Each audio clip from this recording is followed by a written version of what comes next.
السلام علیکم ورحمۃ اللہ وبرکاتہ۔ وقل جاء الحق وزهق الباطل ان الباطل کان زہوقا۔ کافی عرصہ سے اقرار الحسن اور حق خطیب حسین علی بادشاہ صاحب کے مابین جو معاملات چل رہے تھے ویڈیوز کے ذریعے، جس میں اقرار الحسن صاحب نے کافی حد تک بلاوڑہ شریف والی سرکار کو بے نقاب کر دیا تھا، مگر بیچ میں اویس ربانی نامی صحافی آگے انہوں نے کہا کہ میں ثالثی کا کردار ادا کرنا چاہتا ہوں تاکہ آپ کو اور حق خطیب کو آمنے سامنے بٹھا کے بات چیت کی جائے۔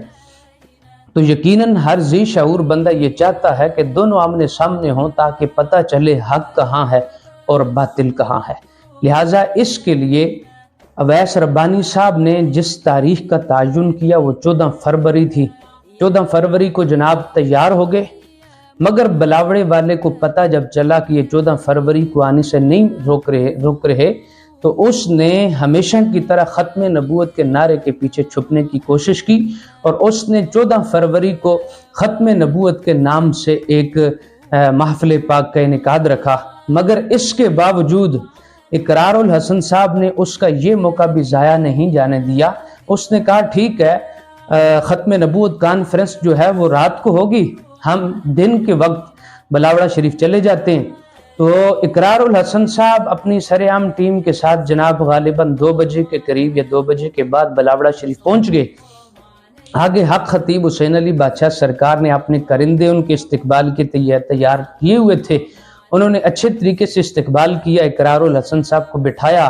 مگر وہ یہ کہتے رہے کہ جناب ہم آپ کو مریضوں کے پاس لے کر چلتے ہیں، آپ خود ان سے پوچھیں۔ مگر اقرار الحسن اپنے موقف پر قائم تھے، انہوں نے کہا کہ میں آپ کے سلیکٹ کیے ہوئے مریضوں کے ساتھ بات نہیں کرنا چاہتا، میرا ایک ہی موقف ہے کہ حق خطیب حسین علی بادشاہ سرکار کو سامنے لایا جائے۔ حضرات گرامی، اقرار الحسن صاحب کا ٹائم ضائع کرتے رہے یہاں تک کہ 4 گھنٹے گزر گئے۔ 4 گھنٹے کے بعد، ٹائم ضائع کرنے کے بعد، حق خطیب حسین علی بادشاہ سرکار کی آمد ہوئی، اور آمد کس انداز میں ہوئی؟ اپنے ارد گرد اپنے سارے حواری جمع کیے۔ کیوں؟ یہ کردار حسینی ہے۔ امام حسین رضی اللہ تعالیٰ عنہ نے تو کربلا میں اپنے چاہنے والوں کو کہا تھا کوئی یہ نہ سمجھے کہ میں اس سے ناراض ہو جاؤں گا، رات کے اندھیرے میں چراغ گل کرتا ہوں، جس نے جانا ہے وہ واپس چلا جائے، میں نے اپنی جان اللہ کی بارگاہ میں پیش کرنی ہے، وہ میں پیش کر کے رہوں گا، آپ میں سے جو بھی جانا چاہتا ہے وہ چلا جائے۔ ایک طرف یزید تھا، دوسری طرف امام حسین تھا۔ یہ ہے اصل کرداری حسین کا کردار۔ چاہیے تو یہ تھا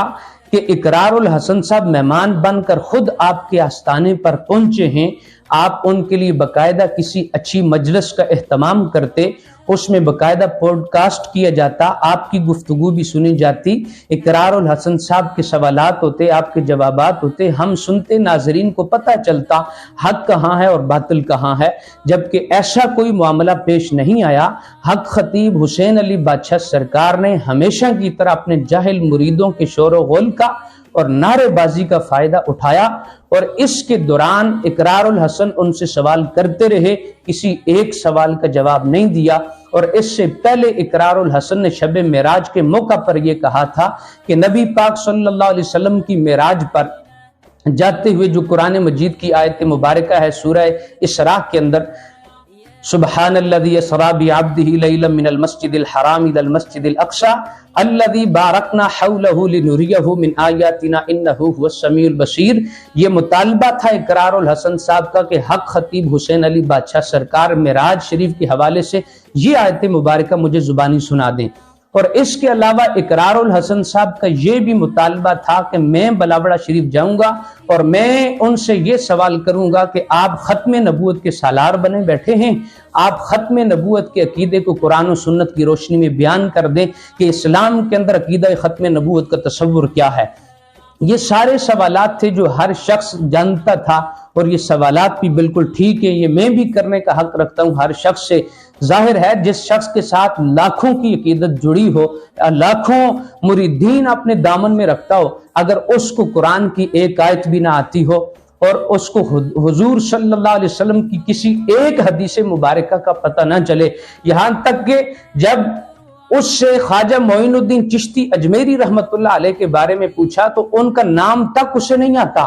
وہ کہتا ہے کہ خواجہ محی الدین علی اجمیری، اس سے یہ کہا کہ بر صغیر پاک و ہند کے اندر اس نام کی تو کوئی شخصیت ہی نہیں۔ حضرت اندازہ لگائیں اقرار الحسن صاحب جس مقصد کی خاطر گئے تھے، انہوں نے اپنی مریدین کا شور و غل کیا، ان کو اشتعال دلوایا اور ختم نبوت کے نعرے لگوائے، جان بوجھ کر لگوائے تاکہ اس طرح کا ماحول پیدا کیا جائے تاکہ اقرار الحسن صاحب کوئی اپنی بات عوام تک نہ پہنچا سکے، نہ حق خطیب بات کر سکے، نہ اقرار الحسن کر سکے، اور اسی استاق کے اندر ختم نبوت کا نعرہ لگاتی اٹھ کر کھڑا ہو گیا اور ہمیشہ کے لیے فاتح بن گیا۔ ادھر چلا گیا جناب ختم نبوت کانفرنس میں، وہاں پر جا کر فاتح بن کر اپنے جاہل مریدین کے ساتھ جو ہے وہ جشن مناتا ہوا نظر آ رہا ہے۔ حضرات گرامی، یہ تھی ساری صورتحال۔ اقرار الحسن کو یہ ماننا پڑے گا، اقرار الحسن صاحب کو بات کرنے کا موقع قطعاً نہیں دیا، انہوں نے چاروں طرف سے اپنے جاہل مرید مسلط کیے ہوئے تھے، ان کو یہ بھی نہیں پتا کہ اگر یہ ہمارا پیر ہے اس کا ادب احترام کیا ہے۔ پیر بولتا کچھ نہیں، مرید سائیڈوں پہ ہزاروں کی صورت میں جمع ہوئے سوالات کر رہے ہیں، نہ کسی کا سوال سمجھ آ رہا ہے اور نہ کسی کا جواب سمجھ آ رہا ہے، اور اس صورتحال میں پھر اقرار الحسن بیچارہ کیا کرتا۔ اقرار الحسن نے جتنا بھی ایکسپوز کرنا تھا وہ کر دیا، مگر مجھے اس بات کا افسوس ہے علماء ربانیین کی مکمل طور پر خاموشی رہی۔ میں علماء کرام کا بڑا ادب احترام کرتا ہوں، میں علماء حق کے قدموں کی خاک ہوں،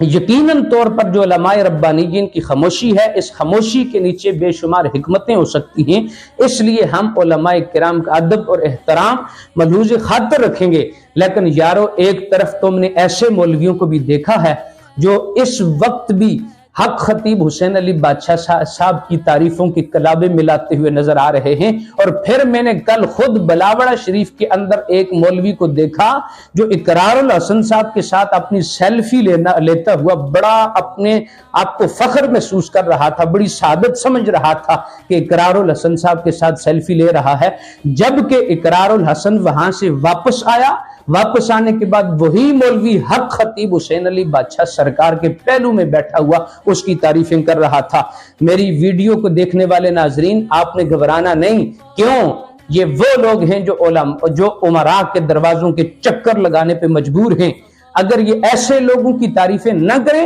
ان کی روٹی نہیں چلتی۔ اگر یہ اس طرح کے لوگوں کے قصیدے نہ گائیں، اللہ کی عزت کی قسم اٹھا کے کہتا ہوں کہ ان کا نظام نہیں چلتا زندگی کا،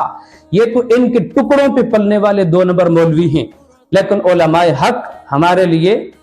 انتہائی قابل عزت اور احترام ہیں۔ یقیناً علماء کرام کی جو خاموشی تھی وہ بھی عنقریب ہمیں سمجھ آ جائے گی۔ علماء کرام کس حکمت کے تحت کلام نہیں کر رہے اس موضوع پر، کیونکہ چند علماء تھے،